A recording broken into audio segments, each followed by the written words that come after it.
Hey everybody! Today we talk about the greatest burger chain ever, Whataburger. This is the Thought Arcade.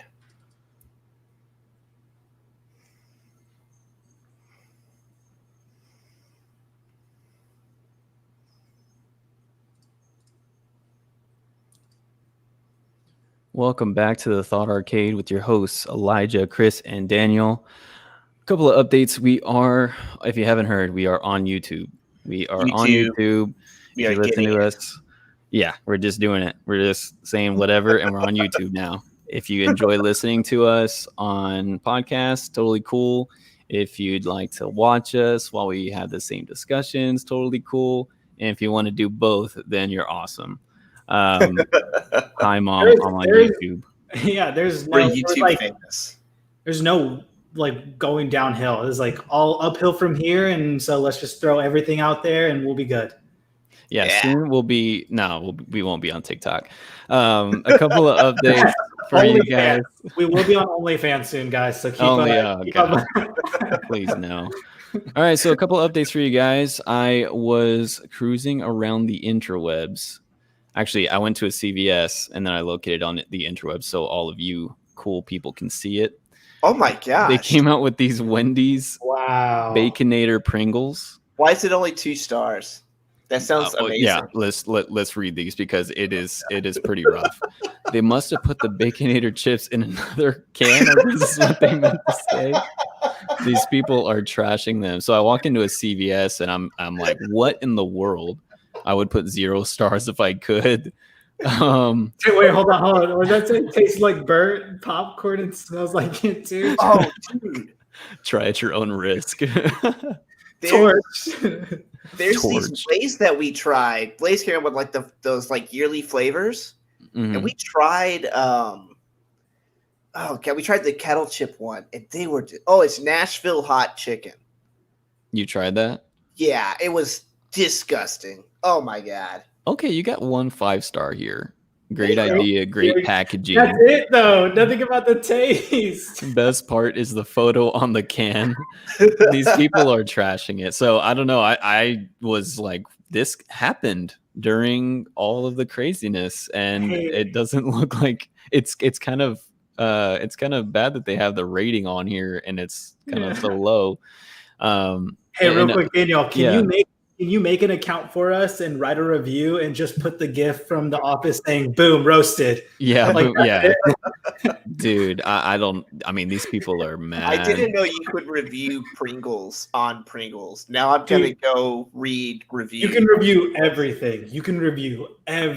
In this world, man. It's crazy. At least they have their fans and their clientele giving them honest reviews and stuff. In other news, it looks like Dwayne "The Rock" Johnson bought the XFL. That was going to be one of my updates. That's awesome, dude. Yeah. I have hope for this league again. This is probably one of the best strategic plans that The Rock has ever done is buy the XFL, especially coming off of being the #1 movie star right now. His net worth is like $330 million right now, I believe. But this is going to be absolutely incredible for the XFL. But the only thing is how are they going to operate now? Is if they're going to go under a bubble. Yeah, it's going to be a lot easier for them to go under a bubble than it will be NFL. Yeah, and it says that right here, it says the XFL declared Chapter 11 bankruptcy April 13th. They've been seeking a buyer for the past 3 months, marketing itself as a made-for-TV product that could transition to as early as a 2021 bubble concept during the pandemic. So, and what I learned from this is that The Rock was previously married to Danny Garcia, I believe is still his agent or manager or whatever. There's some sort of financial connection between them because she's also putting up money for the XFL. Yeah, they're split, I think, but they're still doing these business ventures, still managing The Rock, as a movie star, as a celebrity, and they're just making deals, man. They're like, whatever, we didn't work out, like I don't love you no more, but let's continue to dominate the world type of thing. Very interesting. What's cool about this is that I was thinking about this earlier is there are several NFL teams. There are like 56 Corona cases that tested positive for Corona today. And that's basically a whole team. And if it gets to the point where they start playing and all these teams get into Corona and then the league shuts down, the XFL could possibly benefit off of that if they go into the bubble system and show that they can create a more manageable environment for the XFL and still provide like those football games for people to watch. They could potentially come out on top of this as well. Like Dwayne Johnson could potentially turn this into, what was it, 15 mil that he spent? And this could become like a multi, like even more, like 100 million sport, Well, I heard that Ed McMahon, like he still made millions off of this before even like selling. Like he made like 20 million or something like that off the league. Yeah. I think it's really good news for people that want a spring football league and want like a step down from the NFL to get rid of college football as like your pro farming system. I think it can be an easy win for The Rock. Yeah, it's sure. Definitely interesting. I'm just curious because I feel like it's I guess it's like open seasons. All sports are starting back up, and everything's kind of doing their own thing right now. And it's just like super hot season to get back into sports. And I mean, I think it's a great opportunity to just start fresh, new owner, new deal. Just start a whole new league there. So I thought it was pretty crazy, especially The Rock. He's just dominating everything nowadays. We have another news here that Mulan, one of Disney's like hit live action movies that was due to come out, is going to be heading straight to Disney Plus as of September 4th. And I believe it's going to be on demand. So you do have to pay $30 to watch it. I mean, I don't know what this means for other big name movies, though, like Wonder Woman 1984. I mean, all of these movies are kind of in limbo. Christopher Nolan's Tenet got delayed again. Yeah, I mean, maybe we're starting to see the new age of just direct to stream type of movies. What do y'all think about all that? Go ahead, Chris. You go. I think it would be awesome, and I think it's incredible, but it's the price point that's always going to drive people away. I would love to see this Mulan. I would love to see it. Mulan was definitely a movie that I loved to watch when I was younger. But I wouldn't pay $30 on top of. Is it on top of your subscription, by the way? It is. Yeah, it is. Yeah, it's on demand, so you can get it exclusively at Disney Plus. It's not just part of your subscription. You're just going to have first availability to it. My thing is about the pricing is so like I love going to the movies and I love the movie atmosphere. I love the history of cinema. Blah blah blah. And I do think that this is the future. And Corona's like speeding it up basically. But the $30 price point, like if I'm going to the movies with Val, that's what I'm spending on tickets anyways. Unless I'm going to like a matinee or something or getting a deal like Cinemark had a good deal where we got to go to the movies for cheap.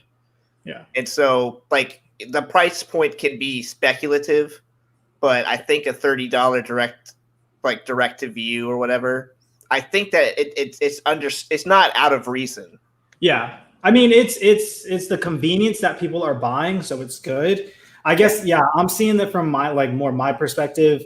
Like when I go to the movies, I'm going the early 9 a.m. showings on Saturdays. Yeah. Because those are usually the cheapest ones. And I'm not spending $30 on a movie. I'm spending like $5 or $10 on a ticket. And if I'm going with like my brother, maybe $20 tops because we don't buy snacks and things like that. Like that's what I'm looking at it as. But I mean, this isn't outlandish. This is actually great.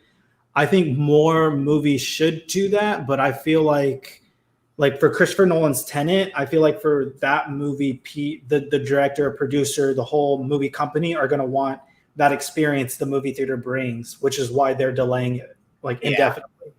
Yeah, it's rough, dude. I feel like we're watching the evolution of just kind of seeing the theater experience on its way out, and I don't want to see that. Like, I mean, it's kind of like date nights ruined, you know? I mean, you go and you get popcorn, you got the arcade there you could totally mess around with before the movie. I mean, nowadays they have beer, ice cream, pizza, all the stuff that you need. And, you know, like $30. I mean, that's compared to like, you know, the high end stuff. You go into like Alamo Draft House or something like that for your movies, you know, like a really high end movie experience. Yeah. But man, it's rough to think you wouldn't be able to see like big action movies, live action movies like Mulan, Tenet, the big stuff, Wonder Woman, like in the theater. You know, there's something about that experience that I don't want to see quite leave yet, you know? Yeah. And I think the thing too is like Disney, like this is a Disney film, so Disney can put it onto their stream.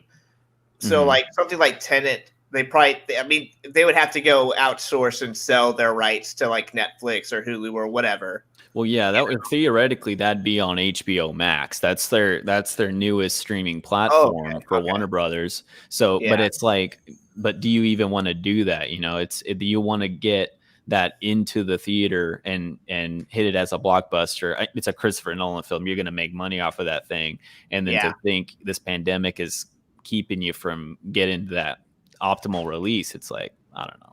Oh, and also whenever movies go out into theaters, that's like some of those are worldwide.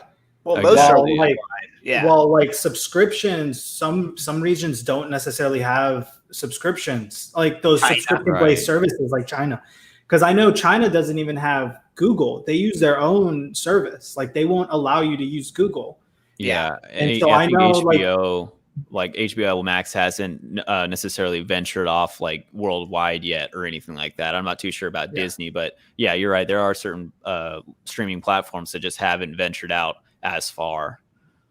Yeah, so that's probably one thing that is why they're just waiting for the theaters, is just because they want to bring in that money, because it does affect their bag. Like it does affect the bread that they're making. But you know, that's right. It's interesting. It's interesting to see. It's crazy. Well, what kind of updates do you guys have for today, man? Go ahead, Elijah. You got it. Well, I have one very special update. 2 days ago, Daniel. Almost. Okay. Almost.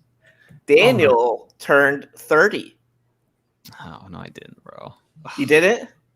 No, I did not turn 30. I thought it was 21. I turned 29. 29. Yeah. So how did you feel? Do you feel? It was good. Yeah, August 4th. I turned 29. It was good. We, you know, COVID-19 on a birthday is not like the biggest thing in the whole world, but you know, was treated really good at work. Me and Emily got Cobble Bobs. I haven't had Cobble Bobs in a real long time. And then we watched a movie that I'm going to share with y'all later on the recommendations. Heard. But yeah. Thank you guys. That's good. It sucks for the COVID thing, but happy belated birthday, man. Oh, yeah. I'm going to go ahead and call myself out and say I did not wish you a happy birthday. And as soon as we got on and talked about it, I felt like just a terrible person. So happy belated birthday. Well, we haven't spent like enough. I mean, COVID's kept us so apart that I don't like announce my birthday. When is your birthday, Chris? Because I don't even know your birthday.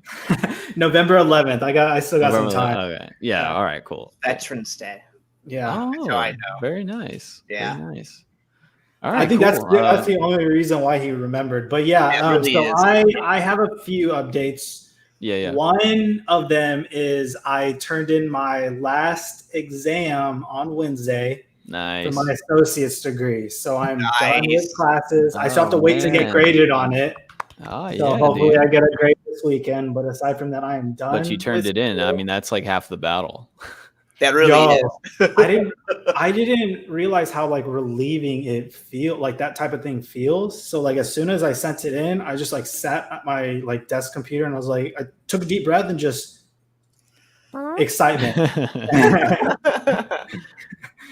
But yeah, it's awesome. I'm happy. I'm excited for the next step of my life. But second update was the funniest thing. Not the funniest thing. It's terrible. It's a very terrible thing to happen to anybody. So misleading, man. But Jake Paul got his house raided by the FBI. Jake Paul. And what is so interesting and funny about it is because who it's happening to. Jake Paul is one of those, like, he's a Vine star that came up. His brother's Logan Paul, who's super popular as well. Yeah. But he's one of those guys that came up through Vine, super entitled, did whatever he wants, ended up getting on a show called Bizaardvark. I know this because my nephew watched it. And also, as of recently, he was involved in some looting in Arizona. Yeah. Yeah. Look, there he is. And he tried to play it off like he was just trying to find protesters. No, dude, you were in a shopping mall. Yeah, why are tweeting that stuff? Like they were live streaming all that stuff. Like they had their camera crew just. Oh man, they're in my opinion, these dudes, these Paul dudes, are like just the stupidest garbage humans. I don't know. And they really the saddest representation of famous people, generation right beneath us. Oh yeah, that's true. That's really what it is. And people see them and then they're like, "Oh, you guys act like that." Well, no. They towed the line on like appropriate and inappropriateness, dude. They're horrible super people. Outlandish, super crazy. Actually, Jake Paul did this music video of this song called "Every Day." Mm-hmm. Yeah, go watch Squad react to "Every Day," and it's these comedians, and they watch his music video and they make fun of it the whole time. It's terrible, but yeah, I just thought this was funny to bring up because it's karma. Yeah, for sure. Well, cool, man. Go ahead. Let's. I mean, if it was that your last update, man? Oh yeah. I can't stop laughing. No, yeah, I hate those dudes. I love the Curb Your Enthusiasm memes with them because they like talk a bunch of crap about how like they're awesome or something, and they're like, money doesn't mean anything, man. And then it cuts to them like, I'm so filthy rich that I got bored and like bought a mansion, and then I was so bored after that I like turned a school bus into a cool bus or something. Yeah. And it's like then the Curb Your Enthusiasm music plays, and I'm just like, oh my god, freaking garbage. Humans. Anyways, got to dab on those haters. You got to well, to each their own. No, we're going to talk today about Whataburger. How much do we love Whataburger, guys? I mean, I love Whataburger so with all my heart. I have a long history with Whataburger, and I have inside knowledge of Whataburger. So I used to work there for like 5 years. Yeah. Whataburger was started. Didn't you? Yeah. I managed Whataburger restaurants for quite a while. A while. It was pretty cool. They started in Corpus. Whataburger began in Corpus in like 1950.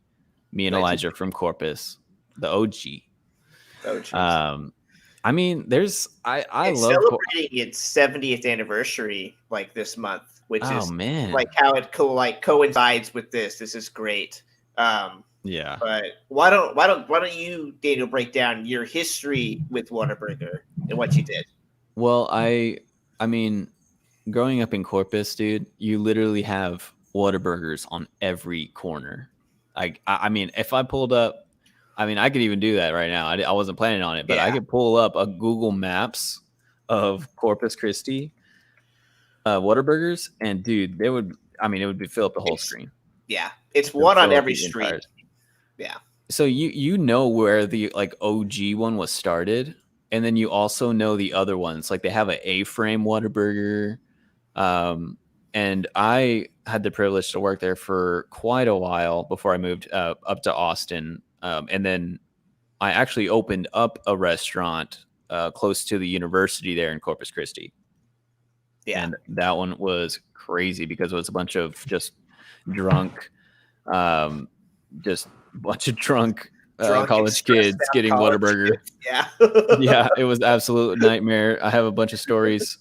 Check it out though, my dudes. Like, check out Whataburger all over the place. That's Little Corpus right there, and all outside is just a bunch of Whataburgers, not even too far away. Like, I mean, we have like 5 in Austin, so it's not even a big deal.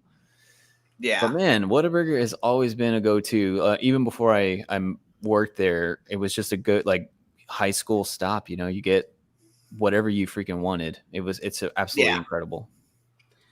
So my freshman year of high school, I was living out in Lockhart, Texas, and I was in band. And so during the summers, we would have, for marching band, we would have these early practices, or like we had to show up before school started. I think a month before school, like band camp or whatever. Yeah.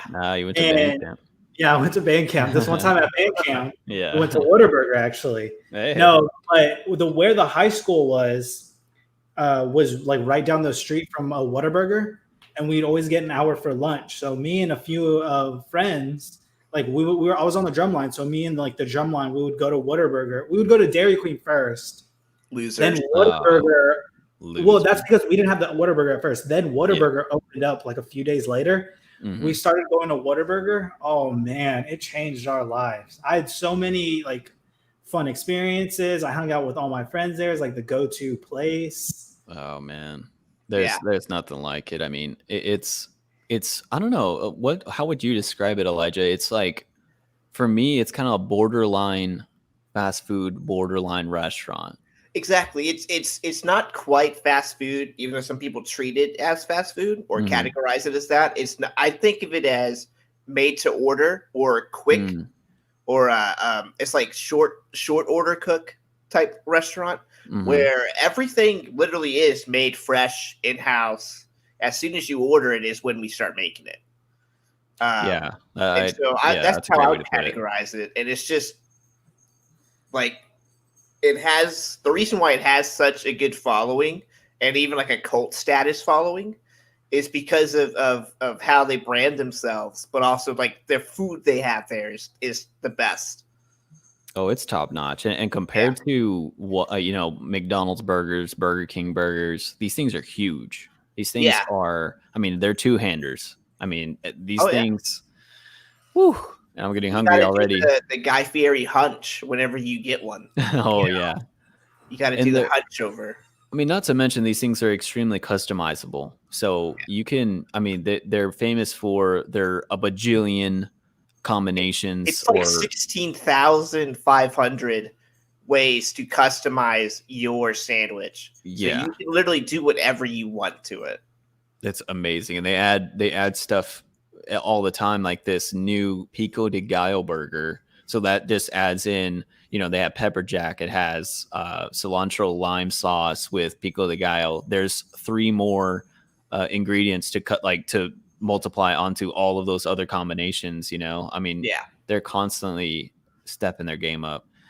Dude, I just ate, like I did it before this. You ate before the podcast? I ate before the podcast, and I was like, all right, dude, I'm gonna be good before, but it doesn't work because I'm hungry again. Yeah, I want Whataburger. I haven't tried this one. I want to try it a lot, man. Every time I like make it a habit to try something different at the Whataburger. Like I tried their avocado bacon burger. Oh yeah, that's absolutely incredible. Absolutely incredible. The jalapeno cheese. Yes. Oh yeah. That one's good, man. Patty melt. The patty melt is like, I love the patty melt, dude. Like that's what made me fall in love with patty melts as a sandwich overall. Is it doesn't mess around. It's grilled onions, Monterey Jack cheese, 2 patties on Texas toast, which is like an old school 1930s like hamburger. Like that's what it is. And it's that's my go-to right there. Is the patty melt. Yeah, this one right here, the all-time favorite for sweet and spicy. I just keep going back to that thing, man. I don't know why. That thing is amazing. Like it has grilled onions, bacon. It's got this sweet and spicy sauce that I don't even know what that means. It's not like sweet and sour sauce or anything like that, but it's just so freaking good. And then it has like a really light, just a really light spread of mustard on the bottom bun for some reason. And it's just the best. Oh man, it's just so good. And of course you got the honey barbecue chicken strip sandwich right there on Texas toast. And that's a classic. I don't know if you guys have had that, man. Oof. So I don't really like mushrooms also. Like I can't stand mushrooms, but that mushroom Swiss burger, I don't know how they cook their mushrooms. I've tried to cook mushrooms like that, and the ones that I cook, I hate. Mm-hmm. But the way they cook their mushrooms, it's amazing. That burger is so good. You tried this one? Yeah. Yeah, it's not bad, dude. And it has this aioli sauce or something like that. Yeah. And then I was shook when they came out with this burger. That was probably the most ambitious burger they came out with so far. Yeah. Yeah. And I was like, there's no way that this is gonna succeed. And then I got one and I was like, I get it now. I get it. This is not even to mention their breakfast. I mean, that breakfast burger of the breakfast Whataburger experience for me. Oh yeah, dude. Getting the biscuit sandwich and loading it up with hash browns, an extra sausage patty, extra cheese. And you get it on like a jalapeno cheddar biscuit. Right. It's not messing around. Dude. When they came out with jalapeno cheddar biscuit, that saved my life, dude. I'm not gonna lie. That thing saved my life, dude. I was like, I'm not it wasn't like I was bored with breakfast, but dude, that breathed life into breakfast again, dude. That thing is crazy. The honey butter chicken biscuit. So I remember this one time I went to see my cousins and my aunt in Houston, Texas. And we were all staying up. It was all my cousins and me staying up late. So it was like 3 or 4 of us all staying up super late. It hits 1 a.m. My cousin looks at me and says, "Hey, let's go." And I didn't ask a question or anything. I just said, "All right, whatever, let's go." We pull up to a Whataburger. He goes to the drive-thru. He orders 10. Oh my gosh. We take them back. Yeah, we take them back. Glorious. Oh man, they're amazing. So I'm gonna try to make some this weekend. I'm gonna try to make because I have so this is it'll go into the convo. They sell their this is how good Whataburger is. They sell their condiments at HEB. Which is another Texas brand. Oh yeah. Built up in Kerrville, Texas, South Texas, built up with statewide. And they formed like the perfect Texas relationship. Oh man, they did. And they started a couple years ago, like 5 years ago or so, where they started adding their Whataburger's condiments, like specifically sold on HEB shelves, and you can get a whole bunch of stuff. Yeah, Chris can show. Hey, they have jalapeno ranch, the spicy ketchup, the honey barbecue. Hey, and my favorite, buffalo sauce. Dude, it's good for wings, guys. Just so you know, it's good for for everything, things, dude. And I got the honey butter just recently with some biscuits I'm going to bake on my own this weekend, and I'm also going to bake some chicken strips in the oven. It's not going to be like perfect Whataburger, but I'm gonna have the Whataburger honey butter at home. So I don't know. It makes even nice just homemade stuff better. Version, Oh yeah, man. Like an imitation of it, and like even then, like it's still good. Oh yeah, it is, dude. Like having spicy ketchup on tap while you cook your own tots or cook your own fries. Oh man, it's incredible. I actually for lunch, or no, not for lunch, for dinner today, I made my own barbecue chicken tender sandwich. Nice. Ooh. With the honey barbecue Whataburger sauce. It was incredible. I'm not saying that I should take credit for that sandwich, but when I worked there and I worked the overnight shift that we'll get into a little bit later, I would get 2 toasts, put chicken strips on there, but I would do ranch and bacon. Is what I would do. Mm-hmm. It was so good. Dude, that's a good call. I'm gonna give that a try. So I have a question for you guys. What has been your best experience at Whataburger? Not just having the food, but like going with people, or like a time that you went that you really like that comes to mind. Like the first one that comes to mind. What is it?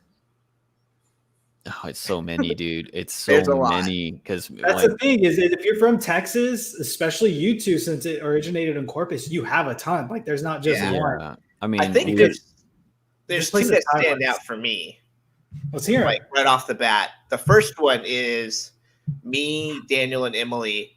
A couple years ago, we went camping on one of the local beaches, and before we escaped civilization for like 36 plus hours, we went and got Whataburger.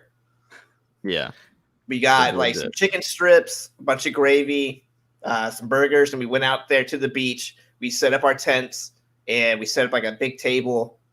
And we had Whataburger just on the beach looking at the sunset. It was awesome. Oh, it was And so then good. the next one that I could remember specifically was they sponsor our local trip or AA baseball affiliate, the Corpus Christi Hooks, Mhm. and they have a really big partnership with them.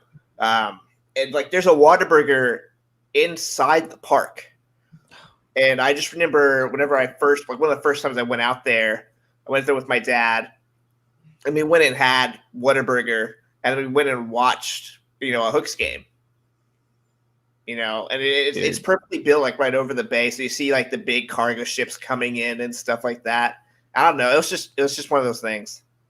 Yeah, I mean, my memories too are just us having really long nights or starting off our long nights going to Whataburger, getting a bunch of, or yeah, just getting a bunch of food, or like in the middle of doing whatever, just saying, "Oh, it's 11 o'clock, it's Bob o'clock," and then just going to get breakfast because they serve breakfast from 11 p.m. to 11 a.m. So Yeah. at like once 11 p.m. hit, we were there getting Bob's and just causing up a ruckus, and it was just and it's always kind of like it's weird because it's like a dream to also be that old guy at like 5 a.m. that comes Yeah. there, gets a biscuit, he brings the newspaper and he got his little coffee cup and he gets a Yeah. biscuit, and that's just what they do every single day. Just And go to Whataburger. My Dude, I grandfather's strive one of for those people. He has a mug from like the 70s that Yes. Whataburger promoted, saying, as long as you bring in the mug, your coffee's a nickel or something like that. Hmm. Yeah. And he still brings in his mug, and he still goes there at, whatever ungodly hour in the morning Yeah. and They're talks with a 24/7, bunch of dude. old, Korean War veterans, a bunch of church people, whatever. He even talks to the staff there. I remember whenever we worked there, our friend Jesse would talk to him, and they'd just sit down and talk. Yeah. That's awesome. So I think there was one time where it was in Austin. I was out with friends. It was probably about 1 a.m. Of course, that's like the go-to place when you're drunk. We go to Whataburger, but when we go to the Whataburger, we go to one that's on the campus near UT. Mhm. So it's us and then a bunch of like fraternity guys there. And they get so into ordering that they're just like super hyped and super excited. I even hear one of the guys goes, "I've been looking forward to this moment like all night." Oh So my they're gosh. calling numbers and things for orders or whatever. And these two frat guys start getting into like an argument over a tray that like had their food on it, because one of them thought it was his and the other one, they were drunk. They're obviously drunk. And we were just sitting there watching. We start laughing, and one of them just lets go of the tray, and the other one just flies back. No. And falls like into like another table, and like gets up, sits back down, and then they just say nothing and start eating again. Oh my gosh, dude. The thing is there was a cop there. There was a cop there, to make sure no one gets too rowdy. The cop looked over and was like, and then looked away. That's so rough because it's a 24-hour. I think all Whataburgers are 24/7, and they're only closed on Christmas, I believe. So you're gonna have a bunch of. I mean, I have tons of stories about Oh yeah. people, and I mean, brawls, and I mean, especially working near the university there in Corpus. Check out these. I love those these swim trunks, dude. It's Dude, I was about to say I'd buy they got those. merch, dude. They got Another merch thing on is, point. yeah, like Whataburger merch, like they know how to cater. Like it's one of those brands that knows their audience so well. Yeah, they do. Like their merch is always on point. Whether it be like t-shirts, like you can buy like the spicy ketchup t-shirt. It has the spicy ketchup bottle on there. Yeah. And it's all of their merch right there. It's on my point. mouse pad is this Whataburger ketchup. So I mean, what you gonna do? What you gonna do? So speaking of kind of rowdiness and stuff like that, the college Whataburgers are freaking awesome. For some reason, they've done kind of this awesome marketing thing with their locations.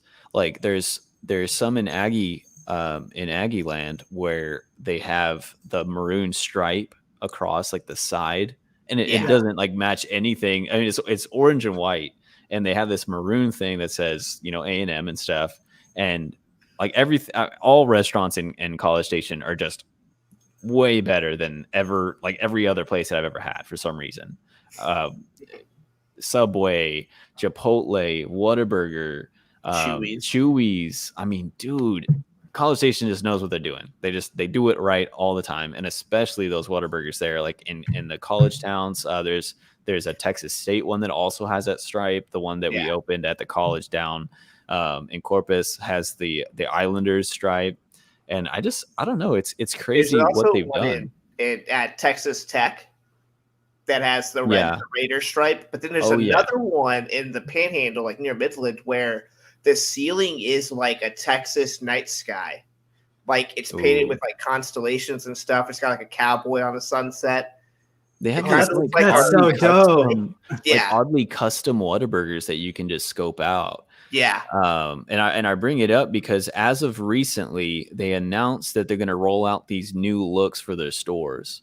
Interesting. It's kind of modernized, of course they got to go, a little bit modern every other place, In-N-Out. This kind of reminds me of Pete Terry's with just I was about to say like the same thing. Yeah. Just all glass, this wide open kind of look. But they're gonna keep, the orange, the white. They have this little A-frame deal still in there too. Yeah, the little throwback. It's crazy. They're still evolving, but you gotta love that they're still just updating with the times too. They've gone through so much, and I'm so hungry right now, dude. I'm gonna die. So we're always talking about like the fast food and like ranking our like specific places and things like that. In terms of, and I know you guys said this isn't fast food, but in terms of like made to order food or fast food, like where would Whataburger rank for you guys? Is it number one, or is it like maybe in terms of like In-N-Out, Pete Terry's, all the good places? Where is it ranking? I think definitely like if it's not number one, it's 1A or 1B. It's just every like even on bad experiences where they mess up your order, which happens very rarely for me. Mm-hmm. Like it's still good. Like I'm still gonna eat it, and I'm gonna, I don't know. Like everything about it is just good, and having like worked there, like I thought I would be like afraid of Whataburger practices and stuff, but instead, it had the opposite effect on me. Like I love everything that they do behind the kitchen. I like how they run their stores, stuff like that. Everything about it is just good. Yeah, I mean, I totally agree, dude. I mean, working there, it didn't desensitize me to how any of the process is. Yeah. I actually see that, and I've always thought this, especially when I worked there, if you do if you make it correctly, if you do everything, and I mean, they have like procedures for everything, dude. They have exact measurements of everything on how to build the perfect Whataburger. And if you follow that, dude, and you put some pride into it, you will make the best burger around. Like I still kind of feel that way. For some reason, I mean, I've had some of the best burgers at Whataburger. I mean, it's just hands down better than any sort of restaurant that's trying to do it like them. And I just I don't know. There's a pride to it, and that's kind of why like Austin Whataburgers are kind of iffy for me because I kind of got spoiled with like the Corpus Pride Whataburgers. They like really take it seriously, and so it's like a rite of you notice passage the to work difference. there in Corpus. Like everyone you knew from high school or whatever, like worked at Whataburger. You know? Yeah, Dude, and you they know just what we take more should pride do? in it. We should try to stop at every Whataburger in Texas, like a Whataburger in each different city, Oh, and then rank them. that's so many. I know. So they were mainly, Texas first. I mean, they branched out to numerous states. I think, when I left, there was maybe like 13 states that they branched out to. Yeah. I mean, Yeah. so they're, I mean, and it's kind of like Sunbelt type of stuff. Arkansas, Florida, I think, stuff like that. Louisiana. And it's actually kind of funny because there is another chain called Whataburger, and it started also in 1950. So Whataburger and Whataburger both started in 1950. This Whataburger chain is, I believe, based in Virginia, and there are some of these in like Mexico and all over the place. Yeah, But so like when I went to school in South Carolina and I was talking about Whataburger, mhm. and I was surprised that someone's like, "Oh yeah," because it has similar colors too, like the orange and white. But I think there's just like a red, and white. And I was like, "Oh my god, there's some here too." Like I didn't know that, and so we went to one, and I was like, "This isn't it. This is a lie. This isn't it. Yeah. Burn it down." Right. So that there was a big old lawsuit thing like years later or whatever, and so they ended up working it out, I guess. Like how crazy is it that the same year two different chains from two different places, Virginia and Texas, both came up with Whataburger and created a burger joint? Like that is crazy odds. So this one that's based in Virginia have the little hyphens like what-a-burger, and the one that we know and love, Whataburger, here in Corpus Christi, Texas. The original. That one's just the full word. Yeah, the OG, just the full word, orange and white and stuff like that. It's crazy. The crazy history behind all of Whataburger as well. Yeah. So what do you guys feel about In-N-Out coming to Texas and trying to take what is not theirs? No. The fact that behind like the first In-N-Out burger place that opened, like outside of San Antonio, I think, there's a ginormous billboard for Whataburger. And they bought that billboard and trolls the heck out of them. Oh, and me and Daniel went to In-N-Out once just to see what it's like. Mm-hmm. It's horrible. It's like it's one of the most overhyped things I've ever had. It is actually. It's definitely the most overhyped thing. But it's like if you're doing the in and out, like you're going in and you want to get out real quick, then it totally lives up to its name. Like fast, you know what you want, get out of there. They got like 3 items on the menu, but you cannot compare that to a Whataburger where you can customize the crap out of whatever you want, and you have all kinds of sauce choices. I didn't see any sort of sauce choices at In-N-Out. Like the Thousand Island choice, and that's it. Or you can order it without cheese and like without onion. Or it's like I have to pull up my phone and Google like animal style or whatever, and like the secret menu. Ugh. Just put it up there if it's like so good. Like, and that just shows like you weren't cool enough to like figure out a cool enough menu that your fans had to like come up with one for you. Yeah. They used to be a semi-secret menu with Whataburger, and then they updated their menu, and they included those items, like the fajita tacos with the grilled chicken and the grilled peppers. That used to not be a menu item. You used to have to do like a weird customization. But now they put it on the menu because they listen to their customers for 99% of it. They have an all-time favorites menu, like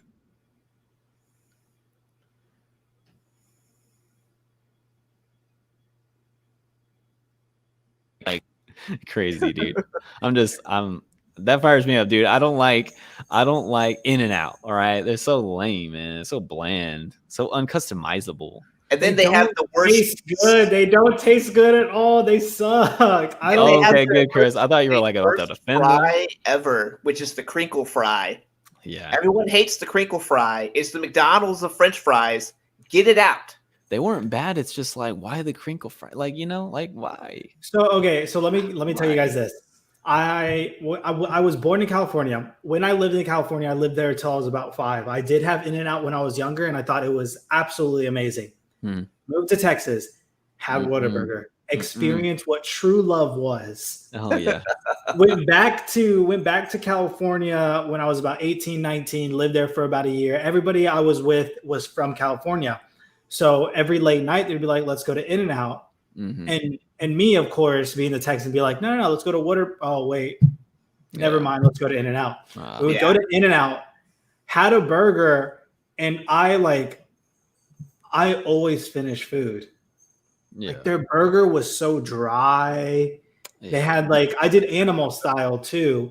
Their onion, which is like with grilled onions in that Thousand Island sauce. The onions were burnt. The cheese was still kind of crusty and weird. And I'm like, no. And P. Terry's is very similar to that style of burger. It's like the Thousand Island lettuce, tomato, cheese. You got what you got. But even P. Terry's is more customizable than In-N-Out. And I think it even tastes better. It feels more fresh than what In-N-Out is. Yeah, and they have better fries. Their fries are amazing. Oh, their fries are amazing. Oh yeah. All their ingredients is free or fresh, not free. It's fresh. all their ingredients is fresh, and they also have a chicken burger. They have a double chicken burger you can do. They have veggie patties. You can do double. Double veggie patties, and then of course the regular burger. Not to mention there's specialty lemonade and milkshakes that they come out with on a monthly basis, and their sweet tea. And their sweet their sweet tea is good. And Terry Whataburger has the best sweet tea of any restaurant on the planet. It's better than Popeye sweet tea. It's better than Chick-fil-A's a restaurant sweet tea. Yeah, I was about to say Chick-fil-A is close. Rudy's has a good sweet tea also. Yeah, I'd say it's like a tie for me between Chick-fil-A and Whataburger tea. Oh yeah, it's hard. It's because with the Whataburger tea, what they do is they use unicorn tears. Right. Look it up. I promise you, this is a real thing. They must, because they're just so magical over there. Dude. I've told. Ooh, this is firing me up, dude. I know. Whataburger with having a partnership of a lifetime with HEB, right? They're selling sauces. They're selling pancake mixes. They're selling sausages. They're selling everything. They just need to sell there now. They sell Whataburger bacon. Dude, they sell everything, dude. They need to sell everything from their menu, but you know who needs to jump on that? Chick-fil-A needs to jump on that. I don't care if they're from where are they from, Georgia or Atlanta, Georgia? Yeah. Dude, they need to partner up with HEB or Walmart, or I don't know who you partner up with. They're going to partner with Walmart to distribute the Polynesian sauce and the Chick-fil-A sauce at some point. Really? It was supposed to be earlier in the year. Yeah. Yeah. Actually, I think they've already done it, because I've seen on TikTok people posting videos of while they go to the store. Yeah, TikTok's not a trusted source, Chris. Post a video. Hey, it's pretty trusted by me. I know. But they posted the actual the label and everything for Chick-fil-A where they bought it. I just don't know what grocery store. They don't say the grocery store. Yeah, but this is a thing that's that's already happening. I think it's just very limited to where it's at. I think you can order it online too. You see, if I had a choice of buying Sweet Baby Ray's barbecue sauce, Whataburger's honey barbecue, and then Chick-fil-A's barbecue, I don't know if I could leave the aisle. I wouldn't be able to make a decision. Yeah. I would just buy all three, because I was about to say all three, dude. Oh, dude, I don't know. All of the above. That's what I need, dude. The thing is they all may use the same ingredients. But to me, in my head, they all have their own unique taste by who makes it. Oh yeah, no, Oh, yeah, 100%. And it's they put man, their it's own little crazy. flair on it, man. Oof. And Sweet Baby Ray's is another brand that I really, really love. Are they Oh, from yeah. Texas? I think we determined they're from like Chicago or somewhere from like the Northwest, and it wasn't your typical, like you'd think it was like a southern Yeah. thing. Oh, I think we that's determined right. it was We like talked some about that. sort of northern, but I mean they do it great. I love Sweet I love Baby Ray. Sweet Baby Ray's. It's Yeah. good. Oh man, I'm just Whataburger though is the condiment king though. I feel like Oh yeah. they have everything. They have Next to Chick-fil-A, they're up there. That Right. 1A and 1B right there for sauces. And have y'all had their milkshakes? I know they're not Yes. like the best. Yes. Well, they're not like. I think Chick-fil-A takes it with the milkshakes Oh yeah. for sure. Oh, I think Whataburger has some of the best milkshakes. I Their would call chocolate- Whataburger maybe like number 2 though. Yeah, chocolate is my favorite. That's always my go-to. Mhm. They do it really well. They use a lot, like not a lot of chocolate, but like a fair amount to where Yeah. like other places when they try to make like a chocolate milkshake, it's mostly the ice, like the vanilla ice cream or whatever they use rather than like any kind of chocolate taste. But like Whataburger knows. Like I my like thing mine a little is, chocolatey. like the DQ Blizzards, Dairy Queen Blizzards are number one for me. But Ooh. because I'm not like a big milkshake person, but Yeah. I do remember like on like a perfect summer night or like summer afternoon after we're done with the pool or whatever, and our dad took us to Whataburger, get a strawberry milkshake. Probably one of the most refreshing things ever. Have y'all tried the Dr. Pepper shake? That thing is crazy. I think that's the only one I haven't tried. I think they came out with a root beer one too before that. They They're did. They're getting kind of crazy. They're getting kind of crazy over there. Yo, branch out. Keep it coming, Whataburger. I Keep know. experimenting. Like a root beer float thing. Oh, I'm gonna support it. Whataburger is like a loved one. Like I don't have to like what you're doing, but I'm gonna support it no matter what. Yeah, I mean, I could definitely say I've had everything on their menu. Like I think the only thing I haven't tried is that new pico de gallo burger, and I'm thinking about trying that. I just when I go there, I'm so hung up on like my favorite thing that it's hard for me to do that. But I'm like, do I have to do it? Like I'm a loyal fan. Yeah. It's One hard of when the restaurants where I feel like I should branch out and try a bunch of different stuff. you Right. should, dude. It's so good. It's hard though when like you want to try something different, but then you stick with like what you usually get. Yeah. And each time you stick with it, they make it better than the last time. Yeah. So it's like I have a patty melt, and then I'll go a second time and be like, no, this time I'm not going to get the patty melt, get the avocado bacon burger. You know what? I'll get the patty melt. I get the patty melt the second time, and it's just like, wow, this was better the first time. I'm going to stick to patty melts my whole life. It's just like the Thought Arcade, dude. Like we want to venture out into all of the vastness of thinking of thought and ideas, but we just keep coming back to food talk, dude. What is wrong with us? We aren't a food podcast, I swear. Yeah, I We're promise so we are. hungry all the time. That's why we have an It's a appetite. thing that it's a topic that we have a lot of thoughts on. Right. Many a thought. We're growing men. We need to eat. Exactly. Nice. That's Nicely what my mom said. tells me. I mean, man, dude. I mean, did we talk about the fries and the onion rings, dude? I don't know. Not There's yet. so much to talk We about. have it, dude. There's so much There's to the fries and milkshakes. Dipping your fries in the milkshake. Yeah, I do the fries and the gravy that they have. Yes. Gravy. Oh, the chicken tender basket that you get Oh, with the yeah. toast, and then you just make like a little chicken tender sandwich with gravy on it, Yes. Mhm. and loaded with fries. Oh, heaven! No, they Honey- have the best honey chicken strips of mustard. any sort of short order, fast food, whatever. They have the Yeah. best chicken strips. They have Yeah. chicken Yeah, bites. hands down. Yeah. Whew. And I mean, Everything, like, they can't, they don't do anything wrong, you know? anything simple too, you know? I mean, Yeah. they have the sauce to accompany any palate. Oh, yeah. They got the honey mustard, which is good. They got the jalapeno ranch. They got regular ranch. They got gravy. They got barbecue.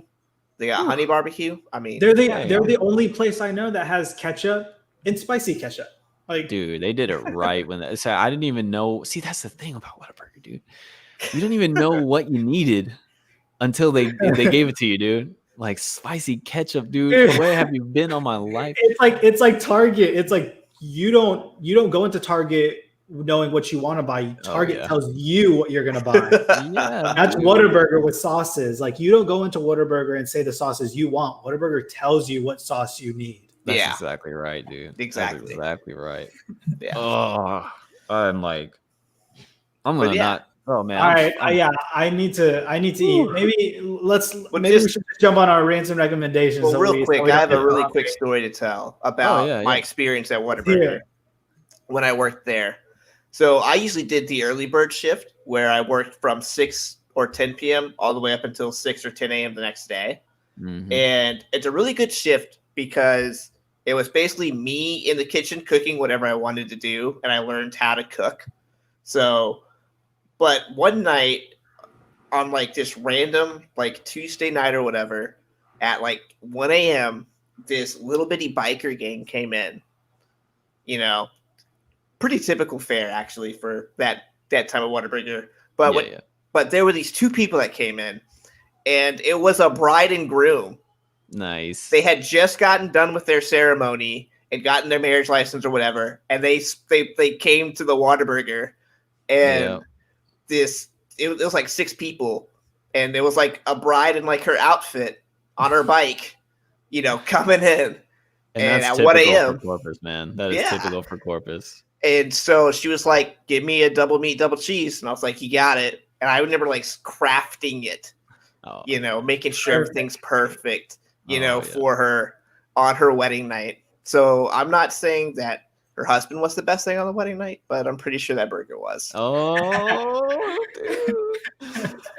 dude. I mean, there's nothing more that you want after a whole crazy day of just chaos. Like, I am organized pretty sure chaos. at the end of my wedding, we're ending up at Whataburger. Oh yeah, I mean, did we already say that? We said it's right down the street from our venue, so like, yeah. Oh yeah, we're definitely going. Yeah. Oh, I'm about to send my little brother while we're just chilling and be like, "Hey, go pick up some stuff and then bring it back." Yeah, absolutely, I'll do it, dude. That's a great story, dude, and that's exactly what I'm saying. The pride that you take when you're working at a Whataburger in Corpus Christi and you see that person come in. It's so different. That's different. Ultimately why I quit Whataburger, because I moved up to Austin, and the Austin people were just stressing me out, dude. They were like, it's a completely different culture from completely different culture. What the Whataburgers are compared to expecting, like in each different city. Like there's a Whataburger here in Baton Rouge. I think there's only one, and it's the only place I know of that has a line. Because me and Val keep trying to go, and it's always like 10 cars at least, like wrapped around the building. And it still keeps that, and I'm glad I thought of this here. It still keeps that small town feel, like that community feel, because whenever you're working there, you see these people, you see that person that comes in on their wedding night or whatever. Yeah, and you see them after that. You're like, hey, there she is, and you know her order, and you're cooking it up, and you learn all of the the elders that come in there. I mean, you just know everybody. You know their order. You get to know people. You get to serve them with this their favorite meal, basically. Yeah. And your story actually reminded me of a little girl that used to come in, and she was like, hey, the mom was like, hey, can you make like Mickey Mouse pancakes? And I was just like, I mean, I've never done that before, but I'll try. I'm just, I just follow the rules and use a little thingy and, pour it in. A little measuring cup and stuff. It makes a pancake for me.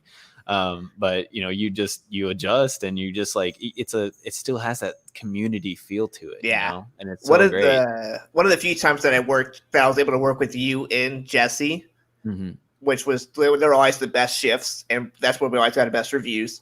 But it's because Daniel and Jesse, like, especially Jesse, always knew who was coming in and was like, oh, that's old man Greg. Like, he wants his, extra dry Whataburger, whatever, give that to him. And then his wife wants like this Whataburger Junior, extra mayo or whatever. And then he'd go and like sit down and talk to them. And Daniel would do the same thing. He'd be like, oh, that's Jessica. She always comes in from lunch. This is what she wants. And I'm like, oh, okay. And it's just, it definitely has that feel of like, you go in there and you're talking to people, it's not just like a McDonald's or whatever, where you're going in there, getting your food and leaving. And that's what I think the customizing aspect of it promotes, is that these people know that they can get this thing however they would cook it at home. They can get whatever ingredients they want. They can get it how burnt they want, or how toasted they want, or whatever. And you get to know them on that basis. They're like, hey, Daniel cooked my burger awesome last time, and that was my burger because I'm the one who gets it toasted, and they don't get it like that. And that's my burger. And there's a pride to be a customer too. I mean, look at us. Like, I don't know. It's Whataburger, man. Whataburger is the best. Keep doing you. Keep doing you. Keep being you, Whataburger. All right, guys. So what do you think about going through rants and recommendations now? Yeah, I'm ready. Let's do it. All right, Elijah, what do you got for us today, man? All right, I've a really quick rant and then my actual rant. Whataburger did do something bad. Oh no. They took away, to me, my favorite sandwich of all time, called the Chop House Cheddar Burger. And the reason why it was so good, it came with this steak sauce, like this. It's creamy steak sauce, and it was the best sauce I've ever had in my life. And I would if they sold it, I would put that on everything. I would have a little fountain of that creamy steak sauce in my house 24/7. Like one of those little bedside like fountains, or like for your bathroom counter. It would just exactly. Absolutely. Just do a little shot of it before bed. Probably cures cancer. Before bed, and then when you wake up in the morning. Exactly. It's a little pep in your step to get the day going. So bring that back, you cowards. Yeah. Bring it back. That's my statement. You won't. Maybe not cowards. They've had plenty of opportunities to bring it back, and they're being jerks. You won't bring it back. You won't bring it back. Every time they tweet a new sandwich or whatever, I always put that in a picture of the Chop House Cheddar. I always put that. But my real rant, okay, so in Baton Rouge, and I'm next to a bunch of dog owners, it's a $50 to $250 fine for not picking up your dog's poop. And we as a community of dog lovers are not enforcing this rule enough. Inside of our little dog park, there's like 6 or 7 mounds, because there's some huge dogs here, of dog poop. So dog owners, if you're getting a dog, your responsibility is to pick up its poop. How many times have you stepped in a dog poop, man? At least twice. Because I'm out there running with Odin. I'm trying to expel energy too. Right. I'm out there running with Odin. I'm trying to get him to do the little zigzag lines and stuff. And Elijah's like, I'm just as hyper. Like, I need to run. He's doing the opposite course too. Exactly. Val gives me water too. Nice. And Elijah sees a squirrel. Squirrel. That's 2 times too many, dude. You're absolutely right. And it's not only an unspoken rule within the dog community, but it's also a legal action that you have to perform. So pick up your dog's poop. I swear. I'm gonna start reporting y'all, and I hope y'all get the max fine. You have position there where you can get like photo evidence and stuff. Exactly. And I know basically every dog owner now. That's what I used to do because I was tired of that, dude. Ooh. Yeah, because at our first apartment, they was like that too. They would have like ginormous pit bulls just taking massive poops and just leaving it there. Yeah. And I'm like, this is in front of my stairs, dude. Are you kidding me? Yeah, I hated it because getting ready for work in the morning, you take out the dogs, and I'm dressed up, I got my slacks on, I got my dress shoes on. All of a sudden, and you're like, what in the world? Like, you just get a bunch of crap all over your dang dress shoes. I'm late for work, washing them down. I don't know. Ooh, I feel you on that one, my man, dude. Yeah. So that's my The thing over here, I'm running into the same issue over here though. I don't know who takes their dogs out or not, because I usually take them out early enough to where no one else does. And then a second time later on in the day when no one else does for some, I don't know. I'm always by myself out there with Archie. Yeah. So I don't know. I can never see who lets their dog just poop without picking it up. Oh, I've seen plenty of people. You have to be like eagerly vigilant. It takes up your time and stuff. It's just so inconvenient. Yeah. Anyways, my rant, dudes, is So evidently COVID has, so this is kind of like a COVID. What did you do now? COVID-19. Yeah. They're saying that milk sales have gone up quite a bit due to the, everybody staying home and all that stuff. Just like everything else is like falling off the shelves, everyone's just going crazy. Milk is one of them. So the milk industry is doing pretty good. They decided, we're doing great. So now they're doing this Got Milk Challenge. They're promoting this Got Milk Challenge on TikTok. What? Where people are just throwing milk all over themselves and stuff. Oh my gosh. They're being all stupid TikTok and wasting a bunch of milk. All this stuff that's already flying out the shelves. Expensive. And you can't it's not a cheap item. That's like saying eggs. Like, what if eggs sales are going up? Obviously that's one of the things they're like, you can only get one of at the store nowadays. They're like one per customer. And you see them on TikTok, and they're like, and you're just like, dude, I was limited to one, and they didn't have any. Like, why are y'all doing this? I helping my little brother move into his new apartment. Even before that, I try so hard not to be wasteful. That's triggering. It's so why? How can you be that wasteful? There are people who don't have milk who can't even afford to get it or don't even have accessibility to go get it. And you're out here buying 2 gallons of milk just to pour on yourself. Yeah, we're in a pandemic where people are already panic buying, leaving things off the shelf, and then they're buying all of it and wasting it all on this. And then it's just like a TikTok challenge, so it just looks stupid. Yeah, it's dumb. That's dumb. Yeah, that is dumb, dude. Yeah, don't do this, guys. All our audience, please don't do that. Yeah. Don't even get on TikTok, by the way. Don't do that. Well, hold on. Let's not go that far. Ban it. There's some good videos. Ban it. The cooking ones have helped me out, though. I'm not gonna lie. The cooking ones are legitimate. There's one good cooking one that I see on iFunny every now and then. Yeah, it's recipe, legitimate recipes and things like that. But all the other stuff is pretty dumb. I'll be honest there. I'm on TikTok often, and I haven't seen anything like that. Thank God, though. I would have thrown a fit. You'll see it eventually, probably. My rants, and this is the one time I had a rant ready. Nice. Is the gym.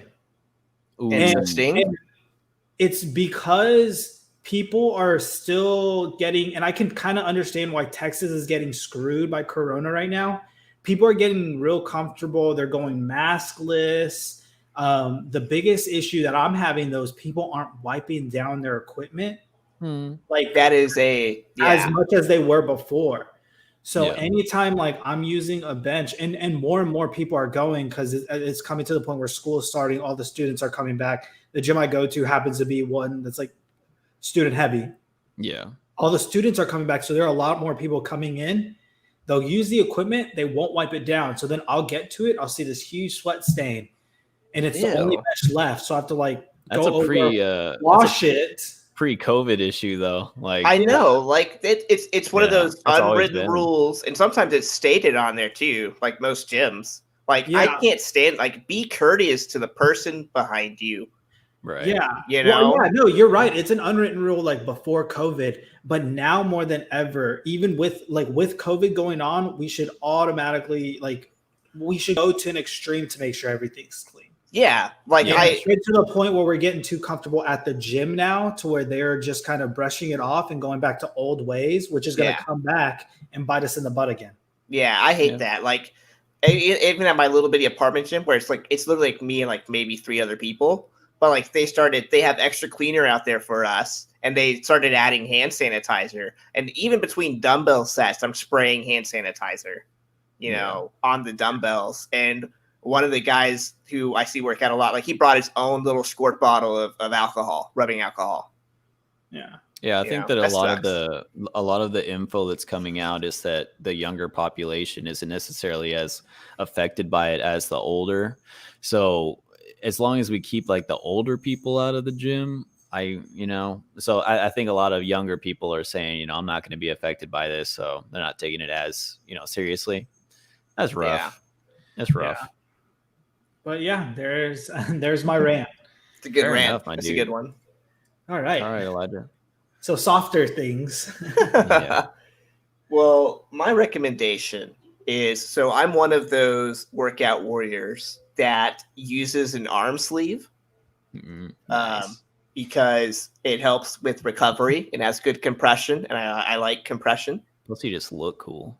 Exactly. Like I look like LeBron when I wear it, and who doesn't want to have his physique? Mamba mentality. He wore a sleeve at one point. Yeah. Yeah. And so I have like a sleeve that I wear when I whenever I played basketball, I had a sleeve. Whenever I work out, I have a sleeve, and then I have a sleeve that I use for recovery, like if I'm maxing out on a load or something like that. And the brand is Spalding, which are the NBA basketball makers, and they made their own like shooting sleeve, and I use it as a recovery sleeve. And it's the best sleeve, I think, on the market for recovery because it's compression, but it's comfortable, and it's a full length arm sleeve, so it's not like an Under Armour sleeve where it's like it maybe covers like your elbow and like a little bit of your bicep. Yeah. But like this one like covers the whole arm, so the whole arm gets the compression and the blood flow that it needs. The only thing is I can't find Spalding sleeves anywhere anymore. I found mine at Target a long time ago. And so I've been treating it very nicely because I can't find a replacement for it. Online, yeah. Well, that's the thing. Like I looked on Amazon for it, and they like Spalding itself like doesn't make them. It got switched to like an NBA brand, like the actual NBA brand, which are good sleeves. I use that for basketball and for football. Nike also produces a variety of good sleeves as well. Also, McDavid produces padded sleeves that I used when I played club sports, like for ultimate and flag football. I use those as padded sleeves for extra protection for the elbows whenever you're doing a dive. Stuff like that. That's true. So my recommendation is if you haven't tried out an arm sleeve, definitely go try it out, or even like a knee sleeve for someone that has shin splints. Using compression on those shin splits helps a little bit. Yeah. So yes, agreed. That's definitely something to go try out, and I recommend those, but specifically Spalding in particular. Sweet. That's awesome. My recommendation is going to be a movie that watched on my birthday, and this movie could not be made in the current times.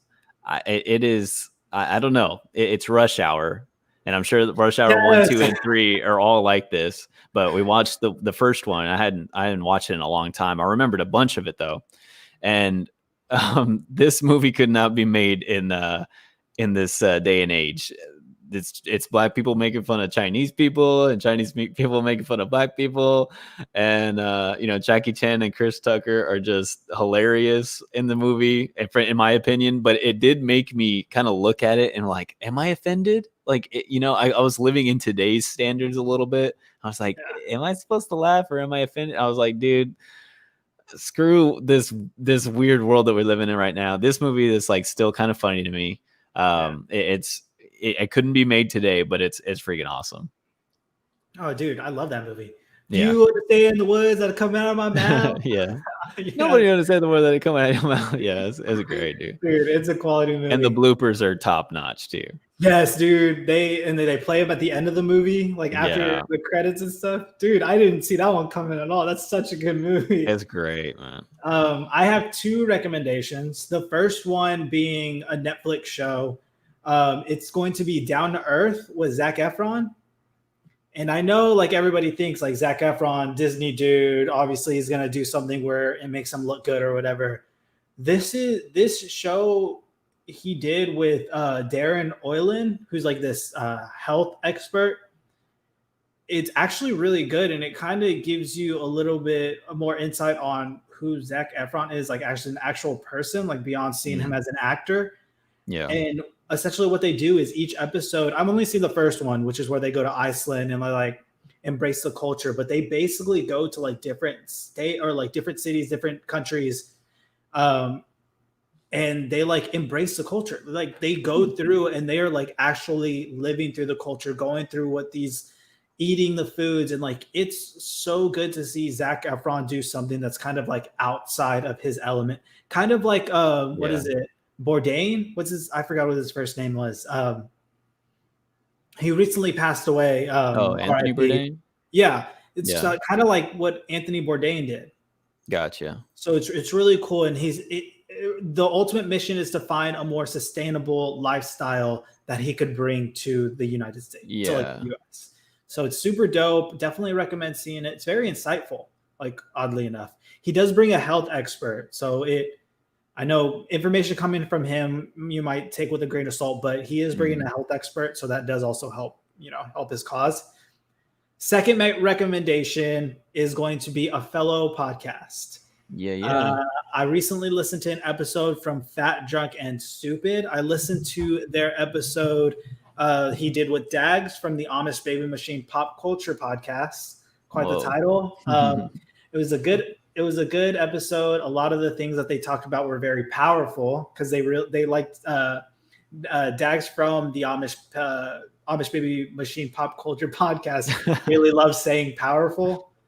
So I'm going to go ahead and say it was a pretty powerful episode. They talked about, Warzone. They talked about video games. They talked about music from their generation. So if you can, go check these guys out. They both have their own individual podcasts, but the one that I listened to was from the Fat, Drunk, Stupid. So check him out. His name is Rob. He's a good guy. All righty. Nice. Well, so that was the end of the episode. So definitely stay tuned because our next episode is going to be a good one.